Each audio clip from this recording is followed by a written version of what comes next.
हुकुम tiger का हुकुम.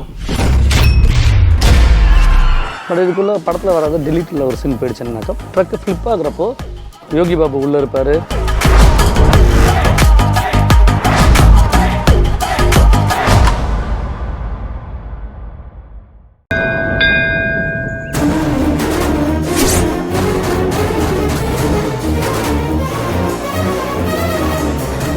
அம்மா, நான் என்ன பாவம் பண்ண?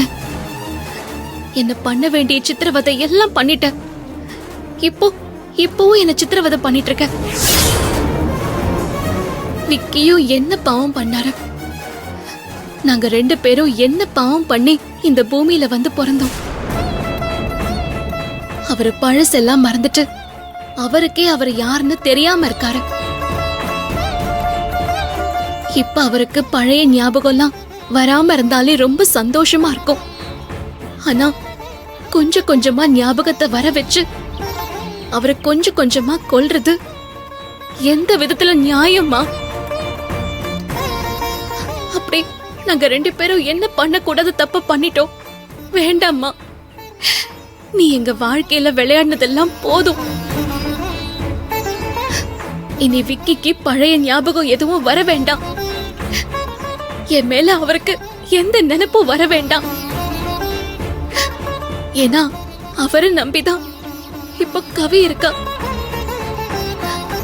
அதனால இப்ப அவருக்கு என் மேல இரக்கமோ பாசமோ காதலோ வந்தா அது பெரிய விபரீதத்துல போய் முடியும்.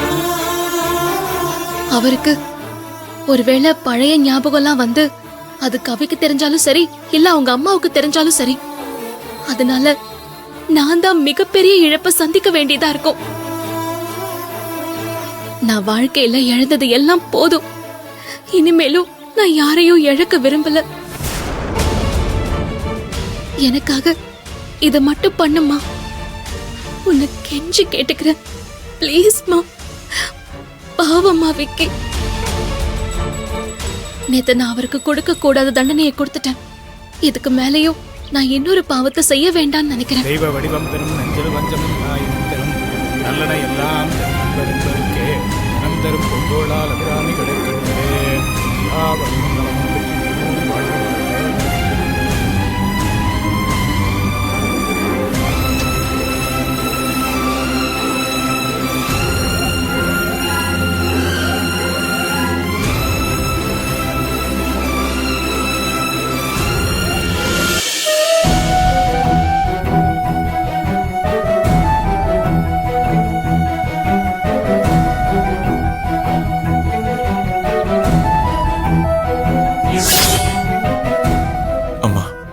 என்ன சொல்றதுன்னு எனக்கு தெரியல.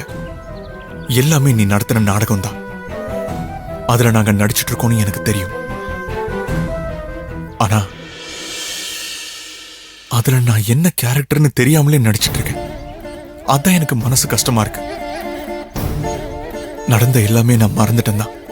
ஆனா நான் பழசையெல்லாம் மறந்தாலும் இப்போதைக்கு என் மனசுக்குள்ள ஓடுற எண்ணங்களை வச்சு பார்க்கும்போது நான் ரொம்ப நல்லவனாதான் இருந்திருக்கேன். நான் யாருக்கும் எந்த தப்பும் செய்யலையே. என்னோட ஞாபகம் தான் மறந்திருக்கு. ஆனா என் கேரக்டர் இதுதானே. நேர்மையா தான் நானும் இருக்கேன். யாருக்கும் எந்த கஷ்டமும் கொடுக்க கூடாதுன்னு நினைச்சு கரைப்படியாத வாழ்க்கையை தான் நான் வாழ்ந்துகிட்டு இருக்கேன். அப்படி இருக்கும்போது என்னை ஏன் அஞ்சலிக்கு பிடிக்கல? அஞ்சலிக்கு என்ன பிடிக்கலங்கிறதுக்காக நானும் அப்படியே விட்டுட்டு போக முடியாதுமா. கண்டிப்பா நான் போகவும் மாட்டேன். நிச்சயமா அஞ்சலிக்கு ஒரு நல்ல வாழ்க்கையை நான் அமைச்சு கொடுக்கணும். நான் இப்போ கவிக்கு பண்றது துரோகம் தான் எனக்கு தெரியும். ஆனா கவியை பொறுத்த வரைக்கும் நான் இந்த சமயத்துல வேணா அவளோட காதலை நிராகரிக்கலாம். ஆனா நான் இல்லைனாலும் இன்னொருத்தரால அவளை மனப்பூர்வமா ஏத்துக்க முடியும்.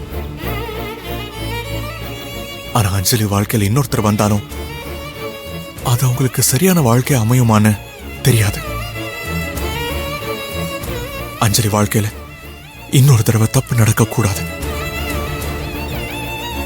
நான் அவங்கள மனப்பூர்வமா ஏத்துக்கணும்னு நினைக்கிறேன். ஆனா அவங்க என்ன ஏத்துக்கல. அது அவங்க தர்ம சங்கடமா நினைக்கிறாங்க. நான் இப்போ உன்னதான் நம்பியிருக்கேன். கூடிய சீக்கிரமே எங்க 2 பேருக்கும் மனசு ஒத்து ஒரு நல்ல வாழ்க்கை அமையணும். அதை நீதான் அமைச்சு கொடுக்கணுமா?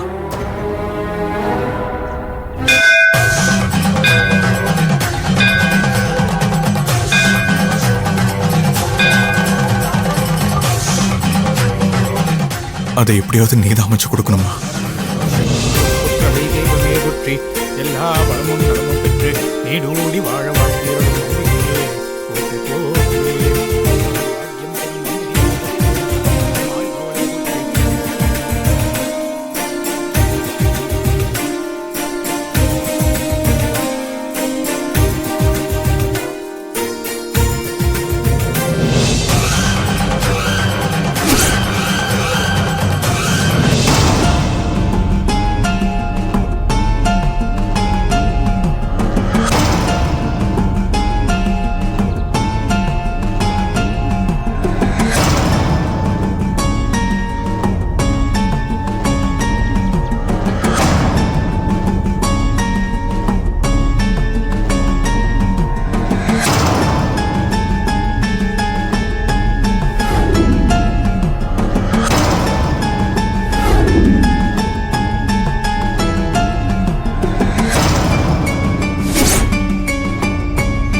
இறங்குடா.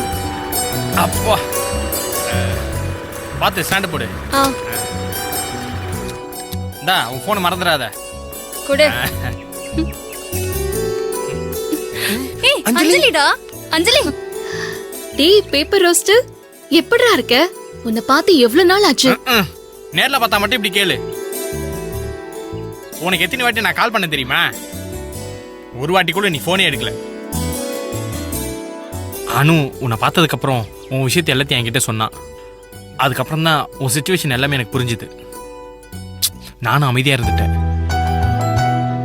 ஆனா நாங்க உன்னை பத்தி நினைக்காத நாளும் இல்ல, பேசாத நாளும் இல்ல. ஒவ்வொரு வாட்டியும் உன்னை அனு பார்த்துட்டு வரும்போதெல்லாம் உன்னை சுத்தி என்னென்ன நடந்துட்டு இருக்குன்னு என்கிட்ட அனு சொல்லிக்கிட்டே இருப்பான். அதை கேட்கும் போதெல்லாம் உண்மையிலே எனக்கு ரொம்ப சங்கடமா இருக்கும். சரி, அந்த வீட்டுக்கு வந்து உன்னை பார்க்கலாம்னு நினைச்சா அது எங்க உனக்கு பிரச்சனை ஆயிடும்னு அனு சொன்னா. அதனாலதான் நான் வரவே இல்லை. சரி அஞ்சலி, நீ எப்படி இருக்க? இருக்கேன்டா. ஆமா, உனக்கு ரீசெண்டா கல்யாணம் ஆச்சுன்னு அனு சொன்னா. உன் வைஃப் எப்படிடா இருக்கா? நல்லா இருக்கா. கல்யாணம் ஆகி நாங்க ரொம்ப சந்தோஷமா தான் இருக்கோம் அஞ்சலி.